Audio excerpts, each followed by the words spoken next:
Welcome to the funnel. My name is John Shea, and I am the president of Alignment Group. This is episode 178 of the funnel. Why grit alone doesn't predict sales candidate success.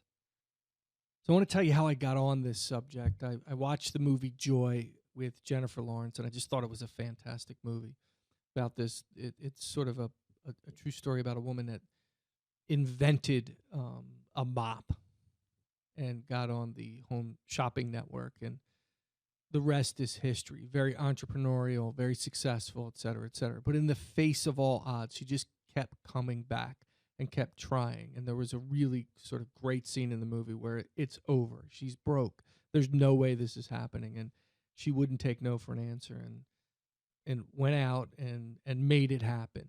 So I don't want to give the whole movie away if you've watched it. And that got me thinking about that a little bit and why some people are more successful than others. And then I watched the TED Talk with Angela Lee Duckworth. Brilliant woman, great story behind her success and what she's done, and has done a lot of studies on grit and a lot of studies with children and it's school children, and how grit makes a difference even when you have a really sort of high IQ. If you don't have grit, you don't succeed as much as maybe another kid that has grit. So you get a chance, check out her TED Talk as well. So I wanted to pursue this in the context of sales. So our agenda today is to talk about grit and what is grit. The second thing is misinterpretation, why sometimes it's misinterpreted, what the candidate assessment tells us, and finally connecting the dots. So let's talk about what is grit. Webster Dictionary defines grit as firmness of mind or spirit, unyielding courage in the face of hardship or danger. So I think that's a pretty good interpretation of, or definition, I should say, of grit. Having the courage in the face of hardship or danger. Obviously in sales, there's unless you're selling weapons, there is really no danger involved, but the courage to stand up there and do it every day, even when things aren't going your way. And that's where tenacity comes in. I think there's a lot of tenacity with sales reps that have grit. They'll keep working hard at something until they have some success. I think the next one is goal oriented. Goal oriented is very important to me. There's a lot of people that have desire to succeed and are very smart and try really hard, but they don't have the tenacity and they don't have the goals. They don't achieve anything. They don't get it done. Goal-oriented people seem to get it done, and when they have grit, it's a great combination. And then finally, resilience. I think resilience to me is getting up off the mat when you get knocked down, that recovery from rejection, et cetera, et cetera. There's a lot of rejection sales. I know that. When I first started outside of D.C. and in Washington, D.C. as a territory, I had to knock on doors and introduce myself and try to sell my product. And I can't tell you the things that people have said and done to me in those situations. Being chased out of buildings, being called every name in the book, threatened with the police. Seriously? This is way before 9/11. So you have to have a certain amount of resilience. You have to recover from that quickly, or you're going to have a really long life and an unsuccessful sales career. So there's something to be said for that. And I think sort of relating this version of grit to sales is important, and so you get an understanding of what I'm talking about. I also want to talk about the misinterpretation of grit. This happens a lot. Okay, I see this a lot in sales. Well, grit is when the client says no, and you just keep coming back for more. You plow through it, you push through it. Yes, there is a certain amount of grit involved in helping customers or prospects solve their problems.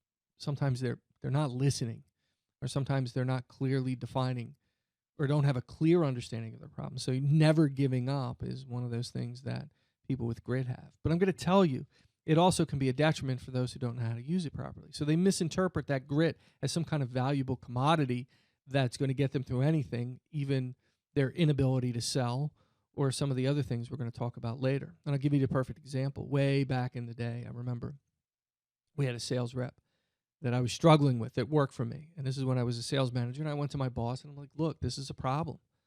It's, he's not really getting a lot of the things that we need him to get from a sales perspective. He's getting involved in deals that aren't going to close, or they cost so much in time and money that we don't make any money on it. And I don't find that to be a good quality. And this isn't just after a couple of weeks. This is after a lot of work in developing the sales rep. And my boss said to me, well, he will run through a brick wall for you and this company, and that's the kind of person we need selling. And I said, yeah, I would agree with that, with when you're talking about grit and the drive and the tenacity, et cetera, et cetera. But this is a guy who will run through a brick wall when there's a ladder right there. But he could easily just climb over the ladder and get to the other side of the wall and save himself the pain and suffering of running through the wall. My point was that kind of grit or tenacity alone is not the definition we're looking for, right? We're looking for goal-oriented. We're looking for all the skill sets to recognize an opportunity and recognize when it's not an opportunity. Never giving up on something that's not an opportunity does not bode well. There's a lot of misinterpretation with that. Well, they'll never say no. They never give up. Yes, but having the ability to manage all those other things that help someone be successful in sales is an important component of this as well. Some will say, well, what's the single most important asset that somebody needs to have, or skill set, or whatever it is? And you hear people say grit. They have to have grit. And I would say it's a combination of things. Grit's important. It's one component of what we need for a highly successful sales rep.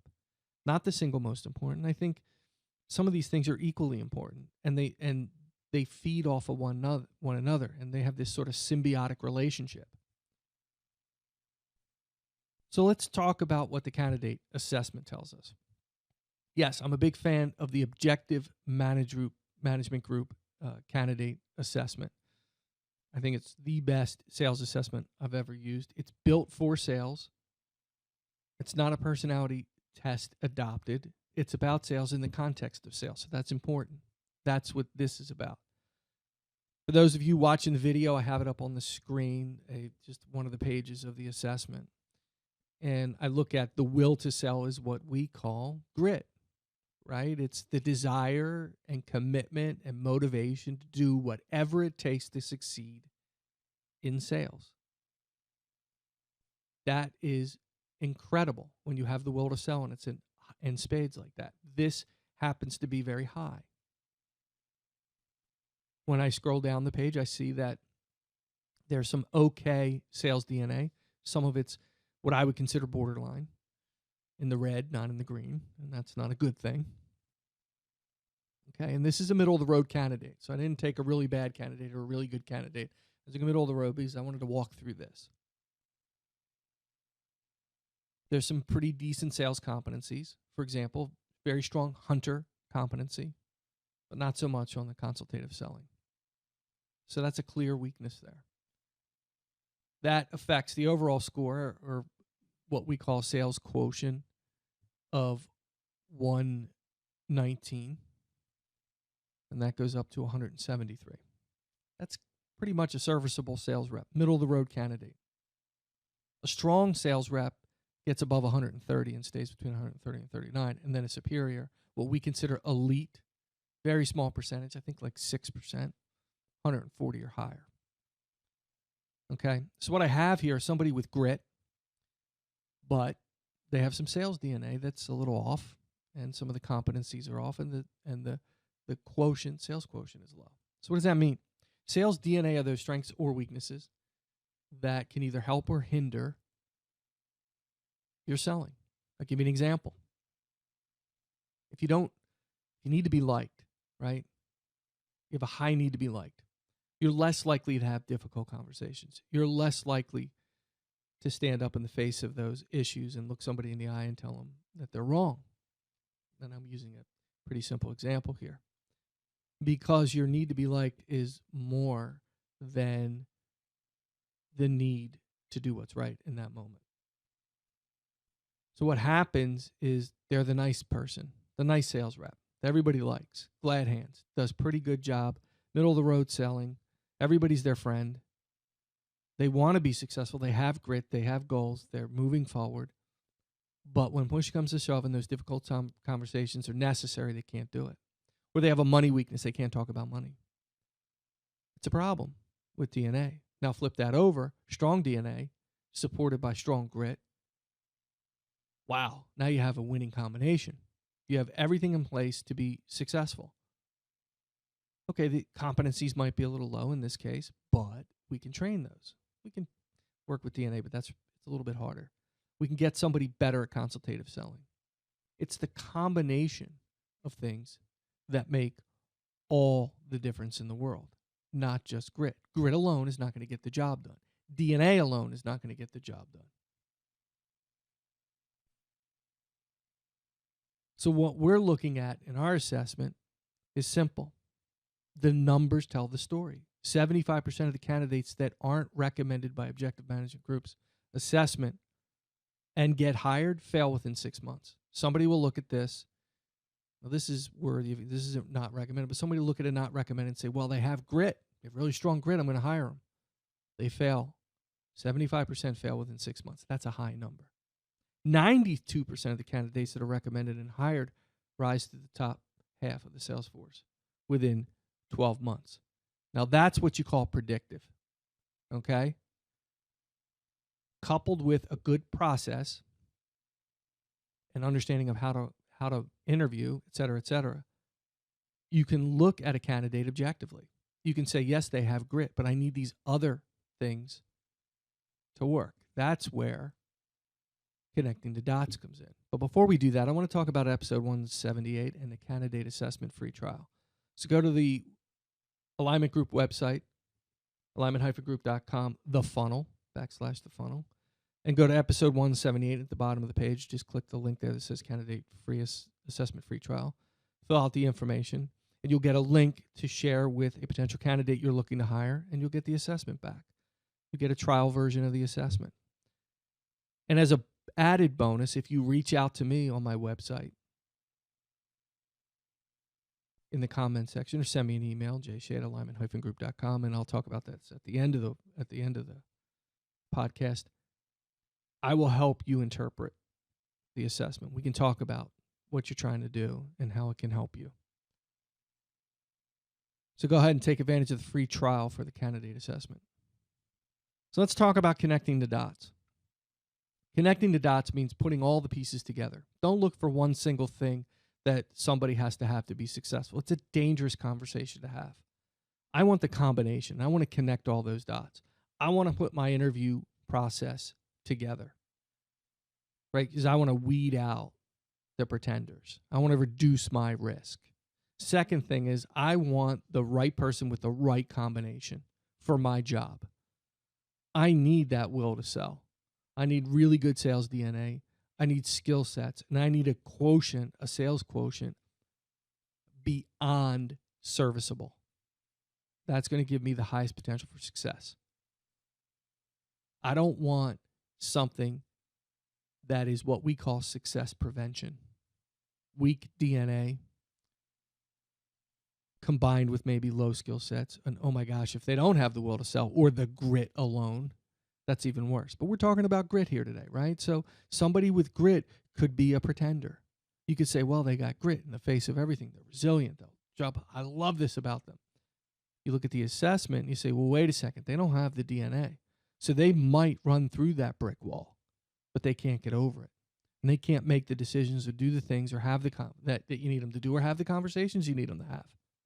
That's success prevention. That's where the predictive analysis comes in. So I am connecting all of the dots. I'm going through the interview process. I'm reading the resume and understanding who I'm talking to. I want to make sure they have the right combination of all these things, including grit. And I'm making a good quality educational decision, an educated, I'm so lost here, an educated decision on the right person for my job. That's what I'm doing. Last podcast, I preached patience. Same goes here. When you get a chance, head over to alignment-group.com and subscribe to The Funnel. We're also on Stitcher, iTunes, TuneIn Radio, etc., etc. You can find us on social media, Facebook, my Twitter handle, @ShayJohnR, LinkedIn, Google+. Send me an email, jshay@alignment-group.com, alignment-group.com. Hey, head on over to iTunes. Give us a good rating. Say something nice about us. Any kind of comment. Seriously. Anything you want me to talk about, send it over. Maybe I'll fit it into the podcast. Thank you for subscribing. Until next time, keep filling the funnel.